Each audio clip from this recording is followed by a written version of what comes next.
La parole est à Monsieur Cornillet. Merci. Je souhaitais attirer l'attention du Parlement européen sur le cas des enfants fantômes. L'UNICEF les estime à 230 millions, dont 95 millions en Afrique subsaharienne, c'est-à-dire dans des pays partenaires de l'Union européenne.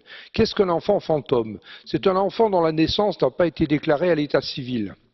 Et donc il n'existe pas, il ne peut pas aller à l'école, il ne peut pas avoir de couverture, il ne peut pas avoir de travail officiel et donc naturellement il est soit exploité soit mendiant. Alors naturellement il ne s'agit pas de le faire pour les pays puisque la prérogative régalienne de l'état civil leur appartient, mais nous pourrions aider un grand nombre de pays à trouver des solutions, à les mettre en œuvre, par exemple un meilleur recours au numérique, par exemple des campagnes de sensibilisation de la population, par exemple des bureaux d'état civil ambulants. Donc avec un certain nombre de collègues qui ont bien voulu me rejoindre, nous avons écrit au commissaire au développement et à l'action humanitaire et à Monsieur le Président de la Commission pour leur demander de mobiliser les crédits non utilisés du FED ou de l'ICD, Institut de coopération au développement, de telle façon à ce que ça leur permette d'aider ces pays. Merci. La parole est à Monsieur Solé.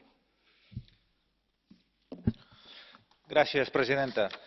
Ofrecer un puerto seguro a los más de 600 personas que navegan en el Aquarius es una obligación del derecho internacional y una obligación humanitaria. Querer demostrar mano dura ante estas situaciones dramáticas es irresponsable, además de incoherente.